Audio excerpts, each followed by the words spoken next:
Lord. అందరికి వందనాలు. మన ప్రాతకాల ప్రార్థన ప్రారంభించుకుందాం పిల్లరా. ప్రార్థన చేసుకుందాం. మహాపరిశుద్ధుడా, గొప్ప దేవ, సర్వశక్తిమంతుడా, సర్వాధికారి అయిన దేవ యేసయ్య, మీకే స్తుతులు స్తోత్రాలు వందనాలు చెల్లించుకుంటున్నాను ఆయన. మరొక నూతన దినంలోనికి మీరు మమ్మల్ని ప్రవేశపెట్టిన విధానం అంతటి కొరకు స్తోత్రాలు చెల్లించుకుంటున్నాం. ఎక్కువ జామున మీతో మాకు అనుగ్రహించినటువంటి ఈ గొప్ప సహవాసం కొరకు స్తోత్రాలు వందనాలు చెల్లించుకుంటున్నాను ఆయన. సమయాన్ని మా కొరకు దీవించండి, ఆశీర్వదించండి. విపక్షంగా నిలబడబోయేటువంటి మా దైవజనుల్ని మీ ఆత్మాభిషేకంతో మరొకసారి నింపి బలంగా మీరు వాడుకోమని ప్రార్థన చేస్తున్నాము. స్తోత్రాలు. మీ వాక్యం ద్వారా మీరు మాతో మాట్లాడుతూ వస్తున్న విధానం అంతటి కొరకు స్తోత్రాలు. మా ఆత్మీయ జీవితాలకు మీరు అనుగ్రహిస్తున్నటువంటి బలము, శక్తి కొరకు స్తోత్రాలు చెల్లించుకుంటున్నాం. దేవా, తండ్రి, సమయాన్ని మా కొరకు దీవించండి, ఆశీర్వదించండి. ఆ రీతిగా ప్రభువా చివరి ప్రార్థన ఆశీర్వాదముల వరకు మీ సన్నిధి మాకు తోడుగా ఉంచమని ప్రార్థన చేస్తున్నాం. ఈ దినమంతటికి కావలసినటువంటి గొప్ప శక్తి, బలము, దేవ, ఆత్మీయత, దేవ, మీ ఆత్మ నడిపింపు, మీ సన్నిధి యొక్క సహవాసం, దేవ, సమృద్ధిగా మీరు మాకు అనుగ్రహించండి. మీ నామానికి మహిమ తెచ్చుకోండి. ముందున సమయం అంతటినీ మా కొరకు దీవించండి. యేసయ్య సర్వశక్తి కలిగిన నామంలో స్తుతించి ప్రార్థన చేసి అడిగి వేడుకుంటున్నాం పరలోకపు తండ్రి, ఆమెన్. 91వ కీర్తన చదువుకుందాం పిల్లరా. మహోన్నతిని చాటు నివసించేవాడే, సర్వశక్తి నేడును విశ్రమించేవాడు. ఆయనే నాకు ఆశ్రయము, నా కోట, నేను నమ్ముకున్న నా దేవుడని నేను యెహోవాని గూర్చి చెప్పుచున్నాను. వేటగాని ఊరిలో నుండి ఆయన నిన్ను విడిపించును, నాశనకరమైన తెగులు రాకుండా నిన్ను రక్షించును. ఆయన తన రెక్కలతో నిన్ను కప్పును, ఆయన రెక్కల క్రింద నీకు ఆశ్రయం కలుగును. ఆయన సత్యము కేడమును డాలునై ఉన్నది. రాత్రి వేళ కలుగు భయమునకైనను, పగటి వేళ ఎగురు బాణమునకైనను, చీకటిలో సంచరించు తెగులునకైనను, మధ్యాహ్నం మందు పాడు చేయు రోగమునకైనను నీవు భయపడుకుందువు. నీ ప్రక్కన 1000 మంది పడినను, నీ కుడి పక్కన 10,000 మంది కూలినను అపాయం నీ యొద్దకు రాదు.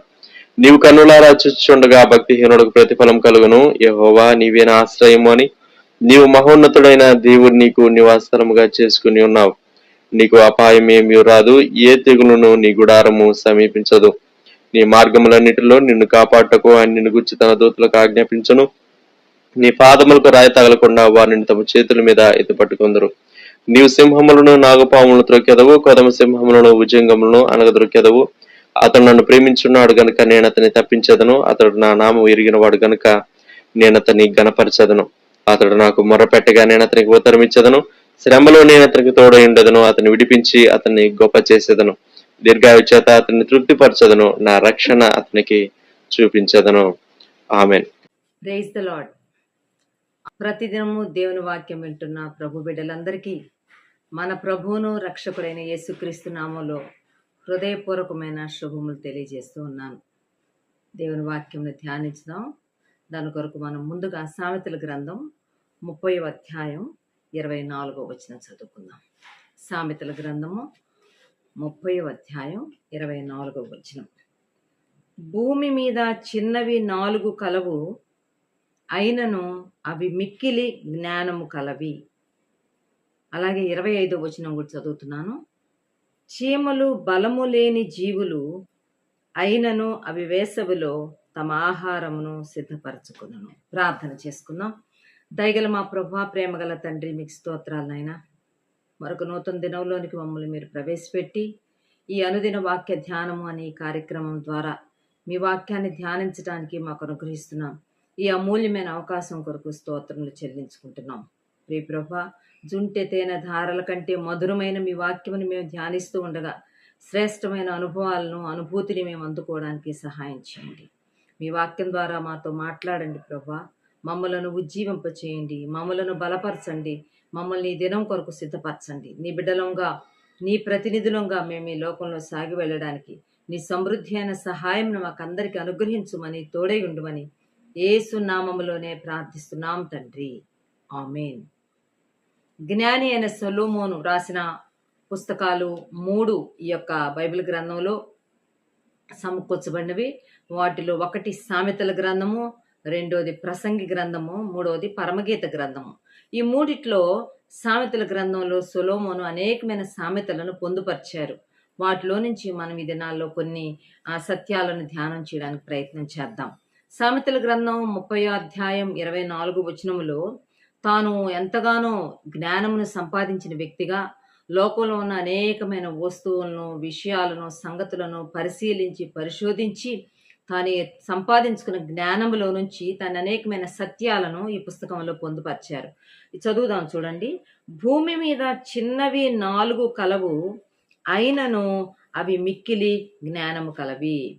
4 things which are little on this earth, but they are exceedingly wise. భూమి మీద మిక్కిలి చిన్నవి లేకపోతే చిన్నవి 4 కలవు, అయినను అవి మిక్కిలి జ్ఞానము కలవి. They are little creatures but they are exceedingly wise. అయితే అవి మిక్కిలి జ్ఞానము కలవి అని సొలొమోన్ రాస్తూ ఉన్నాడు. ఇంకొక ఎక్సీడింగ్లీ వైజ్ అన్నాడు, లేకపోతే అన్యూజువల్లీ వైజ్ అన్నాడు, ఎక్స్ట్రీమ్లీ వైజ్ అని వేరు అనువాదాలలో వ్రాయబడింది. చిన్న జీవులు కలవు, అయితే అవి విపరీతమైన జ్ఞానము కలిగిన, మానవాతీతమైన, అసాధారణమైన జ్ఞానము కలిగినవిగా, మరి చాలా ఎక్కువైన జ్ఞానం కలిగినవిగా ఉన్నవి అని సొలొమోన్ రాస్తూ ఉన్నాడు. ఈ ఉదయకాల సమయంలో తాను మనసులో పెట్టుకొని తాను ఏ 4 జీవుల గురించి రాశాడో ఆ జీవులను గురించి మనం ధ్యానం చేద్దాం. మొట్టమొదటిగా 25వ వచనంలో ఉన్న అంశాన్ని గురించి ఆలోచన చేయబోతున్నాం ఈ దినము. చీమలు బలము లేని జీవులు, అయినను అవి వేసవిలో తమ ఆహారమును సిద్ధపరచుకును. The ants are creatures of little strength. చాలా కొంచెము బలమున్న జీవులు లేక బలము లేని జీవులు అని చెప్పారు. Yet they prepare their food in the summer. అయినను అవి వేసవిలో తమ ఆహారంను సిద్ధపరచుకొనును. ఇంగ్లీష్లో కూడా చదువుతాను, గమనించండి. వేరు వర్షన్స్లో, ఎన్ఎల్టీలో, అలాగో న్యూ అమెరికన్ స్టాండర్డ్ వర్షన్లో, వాటిలో నేను చదువుతున్నాను. Yet they store up their food in the summer, they store up their food for the winter అని కూడా వ్రాయబడింది. ఈ ఉదయకాల సమయంలో చీమలను గురించి మనం కొద్దిసేపు ఆలోచన చేయబోతున్నాం. చీమలను చూడని వారు సర్వసాధారణంగా ఎవరు ఉండరు. కనుక చీమలు మనకు తెలిసిన జీవులే. ఈ చీమల నుంచి మనం గ్రహించబోతున్న విషయం ఏంటంటే, ఒక ప్రాముఖ్యమైన విషయం ఏంటంటే, అవి భావి కాలమును గూర్చి ఆలోచిస్తవి.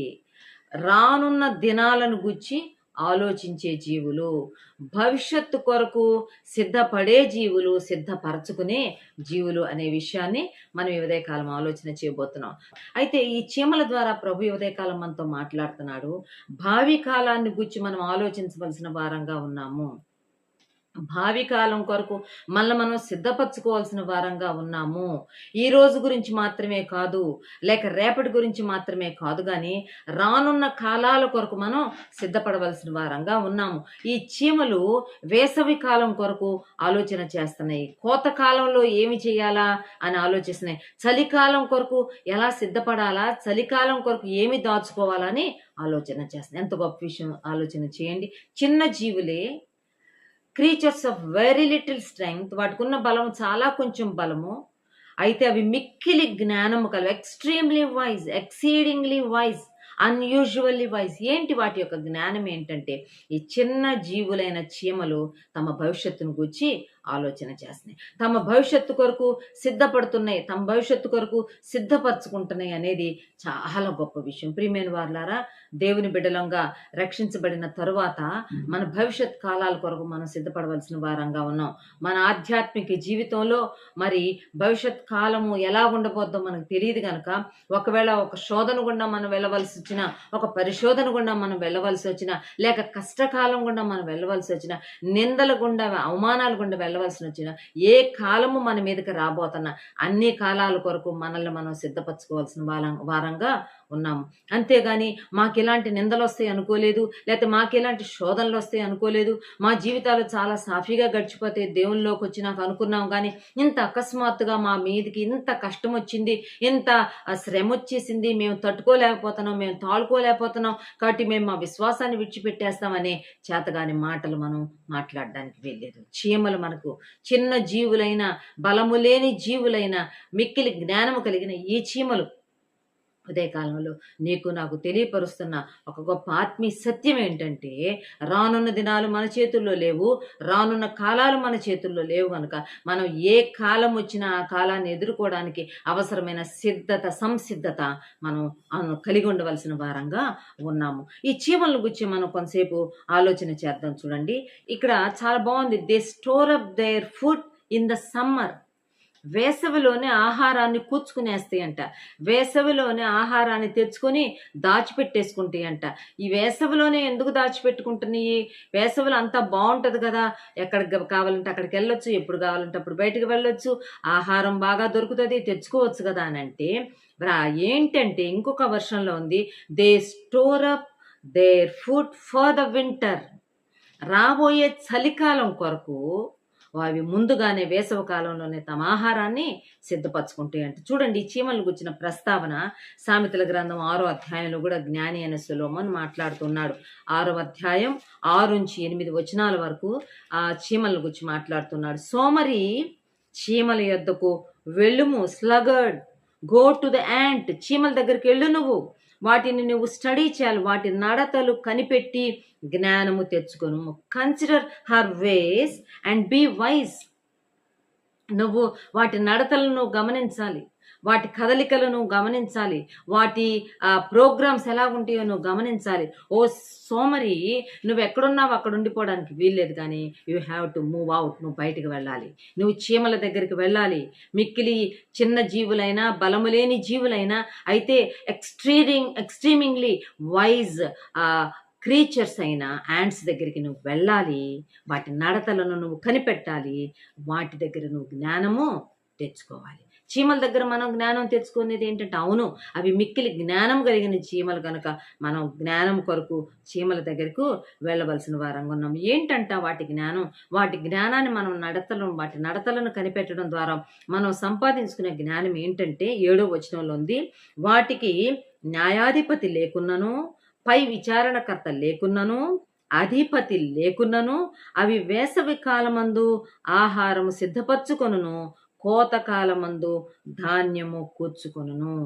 ఈ చీమలకు చెప్పే వాళ్ళు ఎవరు లేరు, ఈ చీమలను కంట్రోల్ చేసే వాళ్ళు ఎవరు లేరు, ట్రైన్ చేసే వాళ్ళు ఎవరు లేరు, గైడ్ చేసే వాళ్ళు ఎవరు లేరు. వాళ్ళకి there is no commander, no guide, no overseer or a ruler. ఒక అధిపతి లేడు, ఒక విచారణకర్త లేడు, ఒక న్యాయాధిపతి అనేవాళ్ళు లేరు, ఒక సైన్యాధిపతి లేడు, నో కమాండర్. ఇలా వెళ్ళండి, అలా వెళ్ళండి, బారులు తీరి వెళ్ళండి, వరుసలుగా వెళ్ళండి, ఆహారాన్ని సమకూర్చుకొని చెప్పే సైన్యాధిపతి లేడు, ఒక ఓవర్సీయర్ విచారణకర్త లేడు, ఒక రూలర్, ఒక అధిపతి కూడా, ఒక నాయకుడు కూడా లేడు. అయినను అవి వేసవి కాలమందు ఆహారము సిద్ధపరచుకుంటాయి. వేసవి కాలం అనుకూలమైన ఒక వాతావరణం, చలికాలంలో చలి ఎక్కువ ఉంటుంది, మంచు పడచ్చు, కాబట్టి ఆ దినాల్లో బయటికి రాలేము, పని చేసుకోలేము. అదే సమయంలో వర్షాకాలంలో కూడా వర్షాటంకం వల్ల కూడా మనం పనులు చేసుకోలేము. వేసవి కాలం అనుకూలమైన సమయం అంటాను. ఇక్కడ చీమల గురించి రాయబడింది, అవి వేసవి కాలమందు ఆహారం సిద్ధపరచుకొనును. ఇంగ్లీష్లో ఉంది, they labour hard all the summer అంట. They labour hard all the summer. ఎంత గొప్ప విషయం కదా. పని చేయగలిగిన కాలంలో పని చేస్తాయి అంట, పని చేయలేని కాలంలో బయటకెటు రాలేవు. అందుకని అవి వేసవి కాలం అంతా కష్టపడి పని చేస్తాయి. ఇదేంటా పని అంటే, gathering food for the winter. చలికాలం కోసం ఆహారం సంపాదించుకునే పనిలో విశ్రాంతి లేకుండా, విశ్రాంతి తీసుకోకుండా అవిశ్రాంతంగా వేసవి కాలం అంతా పనిచేస్తాయంట. భవిష్యత్తులో రాబోయే కష్టకాలం, రాబోయే చలికాలం, రాబోయే వానాకాలం కోసం ముందుగానే వేసవి కాలంలో ఆహారం సిద్ధపరచుకొనును, కోతకాలమందు ధాన్యము కూర్చుకొనును. పొలాల్లో వేసవి కాలంలో ధాన్యాన్ని సిద్ధపరచుకుంటే అంట, వాటిని రెడీ చేసుకుంటే అంట, ఆ తర్వాత కోతకాలంలోనేమో పంటలు కోసినప్పుడు, పంట చేతికొచ్చినప్పుడు ఎవరికి వాళ్ళ ఇళ్లలో వాళ్ళు పంట చేర్చుకుంటా ఉంటే రైతులు, కోతకాలంలో చీమలు కూడా తమ ఆహారాన్ని అవి కూర్చుకుంటాయి అంటే. ఎంత బాగుంది కదా. ఉదయకాల సమయంలో మనం ఆలోచించవలసిన వారంగా ఉన్నాం. తగిన కాలమందు లేక పని చేసే కాలంలో పని చేయవలసిన వారంగా ఉన్నాం. విద్యార్థులైతే చదవవలసిన కాలంలో చదవవలసిన వారుగా ఉన్నారు. చదవవలసిన కాలంలో చదవడం ద్వారా వాళ్ళు భవిష్యత్తు కొరకు తమను తాము సిద్ధపరచుకుంటున్నారు. ఒక మంచి భవిష్యత్తు కొరకు వాళ్ళు బాట వేసుకుంటున్న వారుగా ఉంటారు. ఉద్యోగాలు చేసేవాళ్ళు వాళ్ళ ఉద్యోగాల్లో కష్టపడి చిన్న వయసులోనే వారు ప్రమోషన్స్ తెచ్చుకోవడం ద్వారా వాళ్ళు వాళ్ళ యొక్క భవిష్యత్తు కొరకు వాళ్ళు తమను తాము సిద్ధపరచుకుంటున్నారు. ఈ ఉదయకాల సమయంలో మనం ఆలోచన చేయవలసిన వారంగా ఉన్నాము.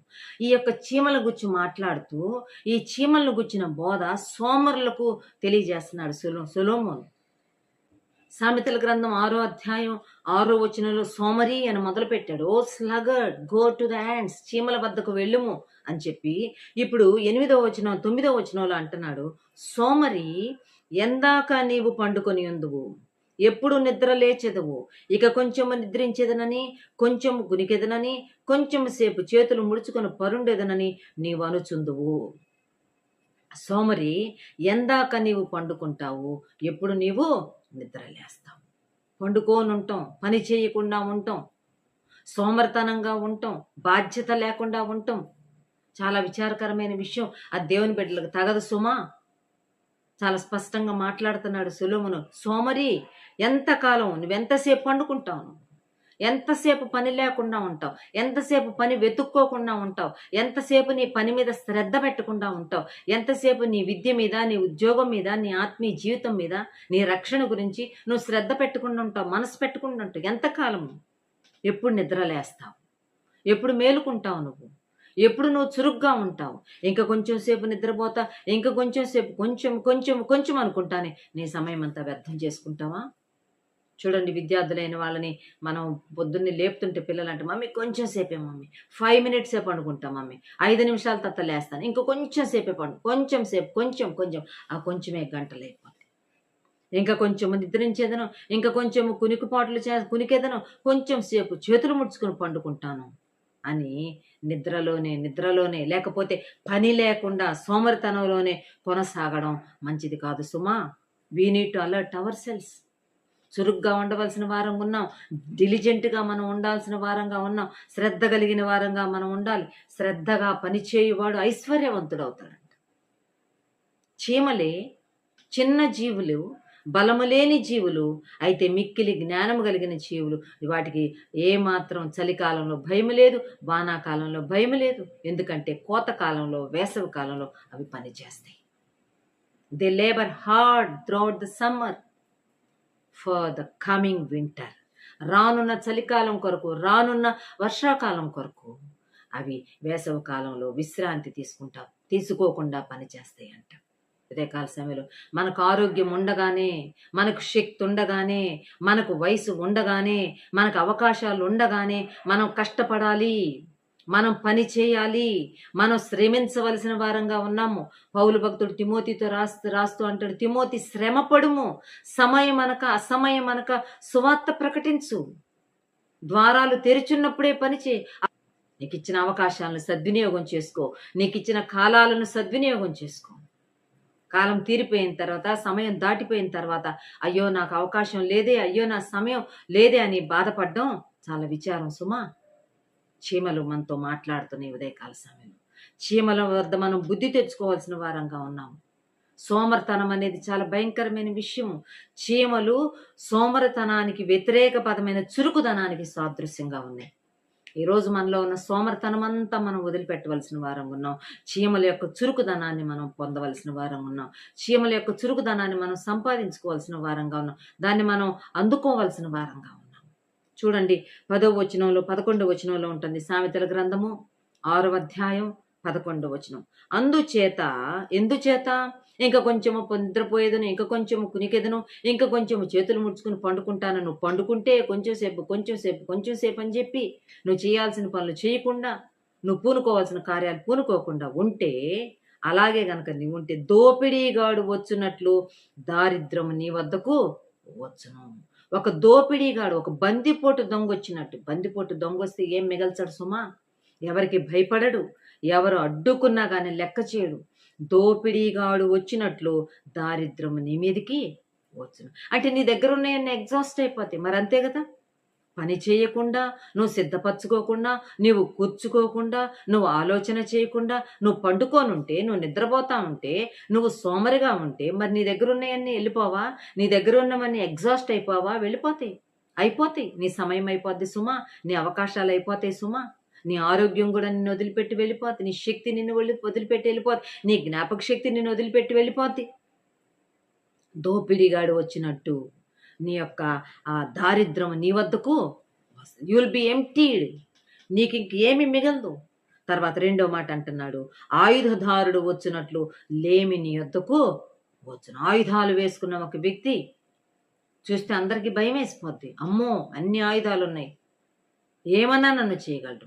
ఆయుధదారుడు వచ్చినట్లు లేమి నీ వద్దకు వచ్చును. నీ జీవితంలో అంతా వాంట్స్, నీడ్స్, స్కేర్సిటీ ఇదే మిగిలిపోద్ది. ఎప్పుడు చీమర్లాగా కష్టపడి పని చేయకపోతే, చురుకుదనం లేకుండా సోమరితనం ఉంటే, ఒక ఆయుధదారుడు వచ్చినట్లుగా మన జీవితం నిండా అవసరాలు. ఇది లేదు, అది లేదు, ఇది అయిపోయింది, అది అయిపోయింది. ఏమైపోయింది? వయసు అయిపోయింది, శక్తి అయిపోయింది, ఆరోగ్యం అయిపోయింది, అవకాశాలు అయిపోయినాయి. అన్నీ అయిపోతాయి, అయిపోతాయి, అయిపోతాయి. మిగిలేదన్నా నీ దగ్గర నీడ్స్ అండ్ వాంట్స్ అవే ఉంటాయి. ఇది కావాలి, అది కావాలి. ఏది కావాలి నీకు? వయసులో ఉండగా, శక్తి ఉండగా, సమయం ఉండగానే, అవకాశం ఉండగానే నీవు నేను పని చేయాలి సుమా. ఇక్కడ చాలా స్పష్టంగా నేను సొలొమోను మాట్లాడుతున్నాడు. చీమల వద్దకు వెళ్ళి బుద్ధి తెచ్చుకును, వాటి నడతలను కనిపెట్టుము, వాటి దగ్గర నీవు జ్ఞానం తెచ్చుకోవాలి. నీ జ్ఞాన వికాసం, నీకు జ్ఞాన వికాసం జరగాలి అని చెప్పి చాలా తేటగా మరి ఇక్కడ మాట్లాడుతున్నాడు. చూడండి, ఇదే సామెతల గ్రంథంలో నుంచి ఇంకొక భాగాన్ని కూడా మనం ఆలోచన చేయబోతున్నాం. సామెతల గ్రంథం 26వ అధ్యాయంలో తిరిగి చీమలు మరి లేక సోమరులను గురించి రాయబడింది. సామెతల గ్రంథం 26వ అధ్యాయం 13 నుంచి 15 వచనాల వరకు. సోమరి దారిలో సింహం ఉన్నదనును, వీధిలో సింహం ఉన్నదనును, ఉతక మీద తలుపు తిరుగును, తన పడక మీద సోమరి తిరుగును. సోమరి పాత్రలో తన చెయ్యి ముంచును, నోటి వద్దకు దాన్ని తిరిగి ఎత్తుట కష్టం. అది సోమరితనం అంటే. బయటికి వెళ్ళాలి, పడక మీద నుంచి లేవాలి, నీవు పనులు చేయాలి, కష్టించాలి సుమా. ఇంట్లో కూర్చుని ఉంటే కుదరదు. కష్టపడి పనిచేయాల్సిన వారం ఉన్నాం. సమయం అయిపోయిన తర్వాత, వయసు దాటిపోయిన తర్వాత, అయ్యో నా యవ్వన కాలంలో, అయ్యో నాకు శక్తి ఉన్నప్పుడు, నాకు ఆరోగ్యం ఉన్నప్పుడు నేను పని చేయలేదే, నేను సమయాన్ని వృధా చేసుకున్నానే, నేను వ్యర్థంగా నా సమయాన్ని గడిపేసేసానని నీవు ఎంత చింతించినా, ఎంత దిగులు పడినా పోయిన సమయం మరలా రాదు సుమా. నీ చేతిలోంచి వెళ్ళిపోయిన సమయం మరలా నీకు తిరిగి రానే రాదు. సాకులు చెప్పుకుంటా సమయాన్ని సద్వినియోగం చేసుకోకుండా దుర్వినియోగం చేసుకుంటే, జ్ఞానుల వలె కాక అజ్ఞానుల వలె నడుచుకున్నామంటే ఖచ్చితంగా ఒకరోజు మనం మరి రిపెంట్ అవ్వాల్సిన వారం ఉన్నాం. పశ్చాత్తాపడుతూ ఉండిపోవాల్సిందే. చీమలను గురించి మనం ఆలోచన చేస్తే చీమల యొక్క చురుకుదనాన్ని మనం గుర్తించాలి. చిన్న జీవులే, చాలా చిన్న ప్రాణాలు, వెరీ లిటిల్ క్రీచర్స్. అయితే వాటిలో మనం గ్రహించాల్సిన విషయం ఏంటంటే, వాటి బలానికి మించిన పని చేస్తాయి, వాటి శక్తికి మించిన పని చేస్తాయి. ప్రతి చీమ తన ఎంత బరువు ఉంటుందో అంతకు 4 గంటలు బరువు మోయగలదంట. మనం చూడలేదు ఎన్నోసార్లు. బియ్యపు గింజలు మోసుకొని వెళ్ళిపోతుంటే, గోధుమ గింజ మోసుకొని వెళ్ళిపోతుంటుంది, బెల్లం దొరికితే బెల్లం తీసుకొని వెళ్ళిపోతుంటుంది, చక్కెర దొరికితే చక్కెర తీసుకెళ్ళిపోతూ ఉంటుంది. అది చూడబోతే చాలా చిన్నగా ఉంటుంది, అసలు అర్థం కాదు. చీమలు వాటికన్నా అనేక రెట్లు బలమైన వస్తువులను మోసుకొని వెళ్ళిపోతాయి. ఏంటి? ఎలా కారణం ఏంటి? దీనికి కారణం ఏంటంటే ఇట్స్ ఫెయిత్. వాటి మీద వాటికున్న నమ్మకం, అలాగే అవి ఎక్సర్సైజ్ చేస్తున్న faith. Yes I can carry, yes I can move on అనే విశ్వాసంతో వాటికన్నా అనేక రెట్లు బరువైన ఆహార పదార్థాలను మోసుకొని వెళ్ళిపోతున్నాయి. సోమరులేమో లేని కారణాలు చెప్పి, దారిలో సింహం ఉన్నది, వీధిలో సింహం ఉన్నది, ఇంకోసేపు పండుకుంటా, కొంచెం సేపే పండుకుంటా, కొంచెం సేపే నిద్రపోతా, కొంచెం సేపే చేతులు ముడుచుకుంటానని చెప్పి సమయం అంతా వృధా చేసుకోండి. We need to trust ourselves. మన మీద మనకు నమ్మకం ఉండాలి. నేను చేస్తాను ఈ పని అనుకోవాలి, నేను చేయగలను ఈ పని అనుకోవాలి. మనం దేవుని కోసం పనులు చేయాలి సుమా. కుటుంబం కొరకు మనం ఎన్నో పనులు చేయవలసిన వారం ఉన్నాం. మన బిడ్డల కొరకు మనం ఎన్నో పనులు చేయవలసిన వారం ఉన్నాం. పనులు చేయాల్సిన సమయంలో, ప్రార్థన చేయాల్సిన సమయంలో, పిల్లలకు నేర్పించాల్సిన సమయంలో, పిల్లలతో సమయం గడపాల్సిన సమయంలో అవకాశాలన్నింటినీ చేజార్చుకున్న తర్వాత మళ్ళీ అవకాశాలు రావు సుమా. We need to work hard. కష్టపడి పని చేయాలి, శక్తికి మించి పని చేయాలి. ఒకవేళ అనుకుందాం చాలా ఒక పెద్ద బెల్లపు గడ్డే అక్కడ పడింది అనుకోండి, ఇదేమో మోసుకోలేనంత గడ్డ. వెంటనే ఏం చేస్తాయి తెలుసా? చీమలు చాలా బిజీగా తిరుగుతుంది. మనం గమనించుంటాం ఈ యొక్క దృశ్యాలని. అలాగలా కమ్యూనికేట్ చేసేసుకుంటే చాలా చీమలు వచ్చేస్తాయి. విత్ ఇన్ నో టైం ఆ బెల్లపు గడ్డని చీమలు కమ్ముకుని ఏం చేస్తాయి? లాగుతుంటే, తోస్తుంటే, కురుకుతా ఉంటే మొత్తానికి క్షణాలలో అంత పెద్ద బెల్లపు గడ్డని చిన్న భిన్నం చేసేసి చక్కగా అక్కడి నుంచి ఆహార పదార్థాన్ని క్యారీ చేసుకుని వెళ్ళిపోతాయి. ఎంత గొప్ప విషయం కదా! యూనిటీ. సంపాదించుకోవడంలో యూనిటీ, కూర్చుకోవడంలో యూనిటీ, ఒకళ్ళనొకళ్ళు సపోర్ట్ చేసుకోవడంలో యూనిటీ, కలిసి పని చేయడంలో యూనిటీ. చీమల వద్ద మనం ఎంత నేర్చుకోవాలి కదా! ఉదయకాల సమయంలో ప్రభు మనతో మాట్లాడుతున్నారు. చీమల వద్దకు వెళ్ళి నేర్చుకో, చీమల వద్దకు వెళ్ళి జ్ఞానము తెచ్చుకో, వాటి నడతలను నీవు కనిపెట్టాలి. అవి వేసవి కాలంలో పనిచేస్తాయి, కోతకాలంలో పనిచేస్తాయి.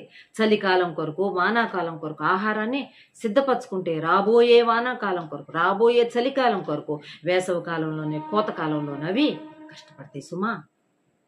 అదే కాల సమయంలో మన చేతులు అవకాశాలు ఉండగానే చురుకుదనముతో, శ్రద్ధతో మనం పని చేయవలసిన వారం. ఒక ప్రణాళికతో, భవిష్యత్తును గుర్చిన ఆలోచనతో, భవిష్యత్తు కొరకైన సిద్ధపాటు మనకు అవసరం. గుణవతి అయిన భార్యను గురించి సామెతల గ్రంథం 31వ అధ్యాయంలో 15వ వచనంలో ఇలా వ్రాయబడింది. ఆమె చీకటితోనే లేచి తన ఇంటి వారికి భోజనము సిద్ధపరచును. భోజనం ఎప్పుడు చేస్తారు? భోజనం మధ్యాహ్నం చేస్తారు. మధ్యాహ్నం చేసే భోజనాన్ని తను ఎప్పుడు ప్లాన్ చేసింది? తను ఎప్పుడు సిద్ధపరుస్తుంది? ఆమె చీకటితోనే లేచి తన ఇంటి వారికి భోజనము. ఎంత మంచి ప్లాన్ కదా! ఎంత మంచి ప్రణాళిక, ఎంత మంచి సిద్ధపాటు, ఎంత మంచి ప్రిపరేషన్.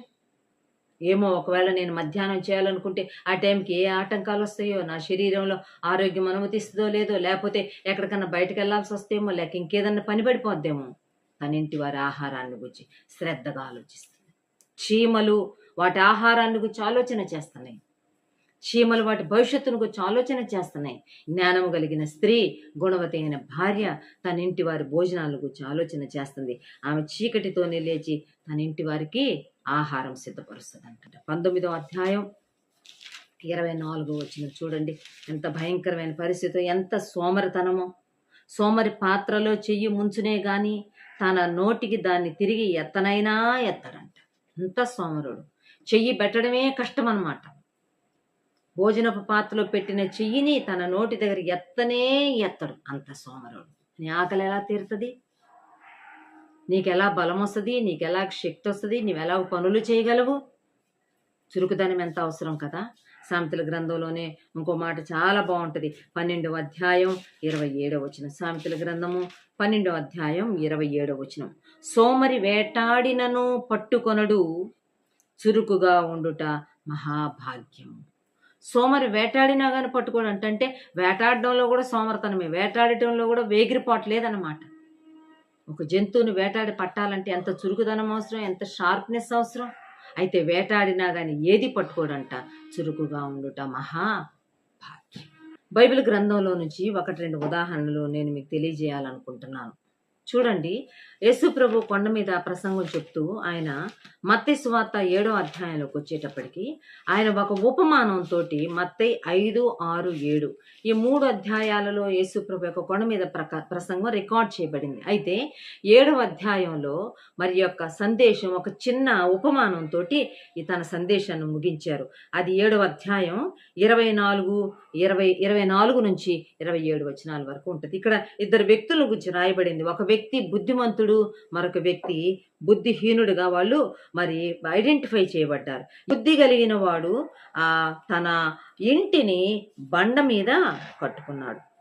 నా మాటలు విని వాటి చొప్పున చేయు ప్రతివాడును బండ మీద తన ఇల్లు కట్టుకొనిన బుద్ధిమంతుని పోలి. బుద్ధిమంతుడు తన ఇంటిని బండ మీద కట్టుకున్నాడు. బుద్ధిహీనుడు తన ఇంటిని ఇసుక మీద కట్టుకున్నాడు. వాన కురిసెను, వరదలు వచ్చెను, గాలి విసిరి ఆ ఇంటి మీద కొట్టెను గాని దాని పునాది బండ మీద వేయబడెను గనుక అది పడలేదు. రెండిళ్ల మీదకి గాలి విసిరింది, వాన వచ్చింది, వరద కూడా వచ్చింది. కానీ ఎప్పుడైతే పునాది గట్టిగా ఉందో ఆ ఇల్లు నిలబడింది, పునాది లేదో ఆ ఇల్లు కూలిపోయింది. ఇంటి యొక్క పునాదిని గురించి ముందుగా ఆలోచించుకున్నాడు బుద్ధిమంతుడు. అందుకే తన మీదకి గాలి వచ్చినా, వాన వచ్చినా, వరద వచ్చినా అది నిలబడింది. బుద్ధి లేనివాడు తన పునాదిని గురించి ఆలోచన చేయలేదు. లేక భవిష్యత్తులో వచ్చే వాన గురించి, గాలి గురించి, వర్షాన్ని గురించి తాను ఆలోచన చేయలేదు. తాను సిద్ధపరచుకోలేదు భవిష్యత్తు గురించి. కాబట్టి వాన కురిసెను, వరదలు వచ్చెను, గాలి విసిరి ఆ ఇంటి మీద కొట్టెను, అప్పుడు అది కూలబడింది. సుమా, మన ఆధ్యాత్మిక జీవితం కూడా అంతే. నీ పునాది సరిగ్గా ఉండాలి. మన పునాది సరిగ్గా ఉన్నప్పుడు మన ఆధ్యాత్మిక జీవితం మీదకి వాన వచ్చినా, వరదొచ్చినా, గాలి వచ్చినా కానీ మనం స్థిరంగా ఉండగలము. ఎప్పుడంటే మన పునాది సరిగ్గా ఉంటే. ఉదయకాలం మనం ఆలోచన చేసుకుందాం. దేని మీద మన ఆత్మీయ జీవితాన్ని కట్టుకున్నాం? క్రీస్తు అనే బండ మీద మన ఆత్మీయ జీవితాన్ని మనం కట్టుకున్నప్పుడు రానున్న శ్రమలను, రానున్న శోధనలను, రానున్న గాలి తుఫానులను మనం చాలా ధీటైన రీతిలో ఎదుర్కోగలము. అంత మాత్రమే కాకుండా విశ్వాసంలో స్థిరులమై ముందుకు సాగిపోయాం. మత్తయి సువార్త 25వ అధ్యాయంలోని కూడా మనం వెళ్తే ఆ మొదటి భాగంలో మరి పరలోక రాజ్యము మరి పెళ్లి కుమారుని ఎదుర్కొంటూ బయలుదేరిన 10 మంది కన్యకలను పోలి ఉన్నది. వారిలో 5 బుద్ధి గలవారు, 5 బుద్ధి లేనివారు అని రాయబడింది. ఏంటి వీళ్ళకి వ్యత్యాసం ఏంటి? ఎలాగో వాళ్ళు బుద్ధి గలవారని, బుద్ధి లేనివారని వాళ్ళు డిఫరెన్షియేట్ చేయబడ్డారు అని గనక మనం ఆలోచన చేస్తే, బుద్ధి గలవారు భవిష్యత్తును గురించి ఆలోచించారు. భవిష్యత్తు కొరకు తమను తాము సిద్ధపరచుకున్నారు. ఒకవేళ పెళ్లి కుమారుడు రావడం ఆలస్యమైతే, ఈ దివిటీలలో నూనె అయిపోతే, మరి మా దివిటీలు ఆరిపోతే గనుక సిద్ధెలలో నూనె తీసుకొని వెళ్ళి భవిష్యత్తు కొరకు సిద్ధపాటుతో వెళ్ళారు. అందుకే వారు బుద్ధిగల కన్యకలయ్యారు. సిద్ధెలలో నూనె తీసుకెళ్ళని వారు బుద్ధి లేని కన్యకలయ్యారు. ఎందుకంటే వాళ్ళు భవిష్యత్తును గురించి ఆలోచన చేయలేరు. తమ దివిటీల్లో ఉన్న నూనె అయిపోతే ఏంటి పరిస్థితి, ఒకవేళ ఆలస్యమైతే ఏంటి పరిస్థితి ఆలోచన చేయలేదు. అందుకే వాళ్ళు బుద్ధి లేని కన్యకలుగా నిర్వచించబడ్డారు. ఉదయకాల సమయంలో సిద్ధపడవలసిన వారంగా ఉన్నాం. శక్తిని, ఆధ్యాత్మిక శక్తిని, సత్తువును కూర్చుకోవాల్సిన వారంగా ఉన్నాం. మన భవిష్యత్ దినాలు ఎలాగుంటాయో మనకు తెలియదు. ఏ శోధన రాబోతుందో తెలియదు, ఏ శ్రమ రాబోతుందో తెలియదు, ఏ కష్టం గుండా, ఏ విపత్తు గుండా, ఏ ఉపద్రవం గుండా మనం వెళ్లాల్సి వస్తుందో మనకు తెలియదు. కానీ ఆధ్యాత్మికంగా మనల్ని మనం నింపుకోవాల్సిన వారంగా ఉన్నాం, ఎక్విప్ చేసుకోవాల్సిన వారంగా ఉన్నాం, సిద్ధపడవలసిన వారంగా ఉన్నాం, బలపరచుకోవాల్సిన వారంగా ఉన్నాం. దైనందిన జీవితంలో దైవికమైన జ్ఞానంతో మనం నింపబడినప్పుడు మన భవిష్యత్తును మనం ధీటైన రీతిలో ఎదుర్కోగలం. బుద్ధిగల కన్యకలు ఎదుర్కోగలిగారు. దివిటీల్లో నూనె అయిపోతే సిద్ధెల్లో నూనె పోసుకున్నారు. దివిటీలు ప్రకాశమానంగా వెలుగుతున్నాయి. పెళ్లి కుమారుడు రాగానే ఆ ఇంట్లోనికి, ఆ పెళ్లి విందులోనికి వారు చక్కగా ప్రవేశించారు. అదే బుద్ధి లేని కన్యకలు అవకాశాన్ని పోగొట్టుకున్నారు. ఇంకొక విషయం చెప్పి నేను ముగించేస్తాను. నిర్గమకాండం 1వ అధ్యాయం 19వ వచనం కనుక మనం చూస్తే, మరి ఐగుప్తు దేశంలో ఉన్న ఇశ్రాయేలీలు సంఖ్యలో పెరుగుతూ ఉన్నప్పుడు, యోసేపుని ఎరుగని కొత్త రాజు వచ్చినప్పుడు వీళ్ళు సంఖ్యలో పెరిగిపోతున్నారు, వీళ్ళ వల్ల మనకు భవిష్యత్తులో ఏమైనా శ్రమ ఉంటుందేమో, ఏమైనా ఇబ్బంది ఉంటుందేమో అని చెప్పి వాళ్ళని కష్టపెట్టారు, వాళ్ళని శ్రమ పెట్టారు, వాళ్ళని సంఖ్యలో తగ్గించాలని ప్రయత్నం చేశారు. మగపిల్లలు పుడితే చంపేసేయమని చెప్పారు కాన్పు పీటల మీదే, లేకపోతే నైల్ నదిలో పడేయమని చెప్తే అక్కడ ఒక మాట ఉంటుంది. హెబ్రీ స్త్రీలను గురించి ఒక చక్కని మాట, వీరు ఐగుప్తు స్త్రీల వంటి వారు కారు, వీరు చురుకైన వారు. మంత్రసానులు వాళ్ళ వద్దకు వచ్చేలోపే వాళ్ళ బిడ్డలను కని ఆ బిడ్డలను కూడా దాచిపెట్టేసేసి వాళ్ళకి ఏ బిడ్డ పుట్టాడో చెప్పేవాళ్ళు కాదు, అసలు ఆ ఇంట్లో ప్రసవం జరిగిందని కూడా తెలవనీయలేదు. చురుకైన వారు. ప్రియమైన వారారా, చురుకుదనం చాలా అవసరం. ఉదయకాల సమయంలో ప్రభు మనతో మాట్లాడుతున్నాడు. ప్రభు చెప్పాడు, మీరు పావురముల వలె నిష్కపటులను, పాముల వలె జ్ఞానులనై వివేకులనై ఉండు. జ్ఞానం అవసరం. యాకోబు తన పత్రికలో రాస్తాడు, పైనుండి వచ్చు జ్ఞానము పవిత్రమైనది అని చెప్తాడు. ఆ జ్ఞానంతో మనం నింపబడవలసిన వారంగా ఉన్నాం. భూ సంబంధమైన జ్ఞానం ఉన్నది, దెయ్యముల జ్ఞానం వంటి జ్ఞానం ఉన్నది. అది కాదు మనకు కావాల్సింది, అది కాదు మనం పొందవలసింది. పవిత్రమైన పరలోకపు దైవిక జ్ఞానంతో మనం నింపబడినప్పుడు భవిష్యత్తులో మనం ఏ కాలం గుండా ప్రయాణం చేయవలసి వచ్చినా ఆ కాలాన్ని మనం చాలా జాగ్రత్తగా, చాలా సంతోషంగా, చాలా నిబ్బరంగా దాటగలం. కనుక ఉదయకాల సమయంలో ప్రభువుకు మనం అప్పచెప్పుకుందాము. దేవా, మాకు సహాయం చేయి దేవా. ఈ యొక్క మిక్కిలి చిన్న జీవులైన, లేక మిక్కిలి జ్ఞానము కలిగిన, బలము లేని జీవులైన చీమలకున్న చురుకుదనం, చీమలకున్న భవిష్యత్ జ్ఞానం, భవిష్యత్తును గుర్చిన ఆలోచన మా కలుగు చేయి ప్రభా. మమ్మల్ని సిద్ధపరచు ప్రభా. మేమెంతో సక్సెస్ఫుల్గా మా ఆత్మీయ జీవితంలో ముందుకు సాగి వెళ్ళాలి. మా పరుగు తొదముట్టించుకోవాలి. మా విశ్వాసాన్ని కాపాడుకోవాలి. మా కొరకు నువ్వు సిద్ధపరిచిన నీతి కిరీటాన్ని మేము అందుకోవాలి ప్రభా. దాని కొరకు మమ్మల్ని ఆయత్తపరచమని ప్రార్థన చేసుకుందాం. ప్రభు ఈ మాటలు మనందరి కొరకు దీవించును గాక. ఆమేన్. ప్రార్థన. పరిశుద్ధుడా, ప్రేమగల దేవా, మీకు స్తోత్రాలు నాయనా. ఈ ఉదయకాల సమయంలో చీమల ద్వారా మాతో మాట్లాడినందుకు స్తోత్రాలు. అవును ప్రభా, నీవు సృష్టించిన సకల జీవరాశుల ద్వారా మా తండ్రి మాతో మీరు మాట్లాడే దేవుడు. మీరు నేర్పించినప్పుడు మేము ఆత్మీయ పాఠాలు నేర్చుకోవాల్సిన వారంగా ఉన్నాం ప్రభా. చిన్న జీవులైన, బలము లేని జీవులైన చీమల ద్వారా మాతో మాట్లాడినందుకు స్తోత్రములు. అయినను అవి వేసవి కాలంలో తమ కొరకు ఆహారాన్ని కూర్చుకుంటే, సిద్ధపరచుకుంటే అని చెప్పారు ప్రభా. మీకు స్తోత్రాలు. ఒక తండ్రి, కోతకాలంలో, వేసవి కాలంలో చురుగ్గా ఉండి రానున్న వానాకాలం కొరకు, అలా చలికాలం కొరకు అవి ఎంతగా తాము సిద్ధపరచుకుంటాయో మాతో మాట్లాడారు. అవి ఎంత హార్డ్ వర్క్ చేస్తాయో మాతో మాట్లాడారు. మీరు ఇచ్చిన అవకాశాలను, సమయాలను మేము సద్వినియోగం చేసుకోవాలని మాతో మాట్లాడినందుకు స్తోత్రాలు. మా భవిష్యత్తు మాకు తెలియదు, కానీ మా భవిష్యత్తు అది ఏ కాలంగా ఉన్నా, శ్రమకాలంగా, శోధనా కాలంగా, కష్టకాలంగా, తండ్రి నాయన మరి ఇబ్బంది కాలంగా ఉన్నా కానీ ఆ కాలాల్లో మేము ధైర్యంగా ఉండడానికి ఇప్పటి నుంచే మమ్మల్ని మేము సిద్ధపరచుకోవడానికి సహాయం చేయండి. ఆత్మలో, ప్రార్థనలో, వాక్య ధ్యానంలో మా ప్రభు, మా నాయన మమ్మల్ని మేము ఆయత్తపరచుకోవడానికి సహాయం చేయండి. మా కుటుంబాల కోసం, మా బిడ్డల కొరకు కూడా, వారి భవిష్యత్తు కొరకు కూడా మేము సిద్ధపడడానికి, మమ్మల్ని మేము సిద్ధపరచుకోవడానికి కూడా కృప దయచేయమని ప్రార్థన చేసుకుంటున్నాం. ఈ ఉదయకాల సమయంలో ఈ కార్యక్రమంలో పాలు పొందుతున్న బిడ్డలు ఎవరెవరు ఎట్టి అనుభవాలు గుండా వెళ్తున్నారో, ఎట్టి పరిస్థితులు గుండా వెళ్తున్నారో, ఆయా పరిస్థితులకు వారికి కావాల్సిన కృపను దయచేయండి, చురుకుదనాన్ని దయచేయండి, జ్ఞానమును దయచేయండి, మెలకువను దయచేయండి ప్రభా. ఆ పరసంబంధమైన పవిత్ర జ్ఞానంతో నింపి మా ప్రభా బలపరచుమని తండ్రి, మమ్మల్ని మీ కృపలో కాపాడుమని మీ దయగలిగిన హస్తములకు మమ్మల్ని అందరినీ సమర్పణ చేసుకుంటూ యేసుక్రీస్తు నామములోనే ప్రార్థించి వేడుకుంటూ నాము తండ్రి. ఆమేన్. అందరికీ ప్రైజ్ ది లార్డ్. ప్రభు చిత్తం అయితే మళ్ళా రేపు ఉదయకాలం ఇదే సమయానికి ఇదే కార్యక్రమం ద్వారా కలుసుకుందాం. అంతవరకు ప్రభు కృప మనందరికీ తోడైండును గాక. ఆమేన్. మన ప్రభువైన యేసుక్రీస్తు వారి కృప, దేవుని ప్రేమ, పరిశుద్ధాత్ముని అన్యోన్య సహవాసం సదాకాలం సంఘమునకు తోడై ఉండును గాక. ఆమేన్.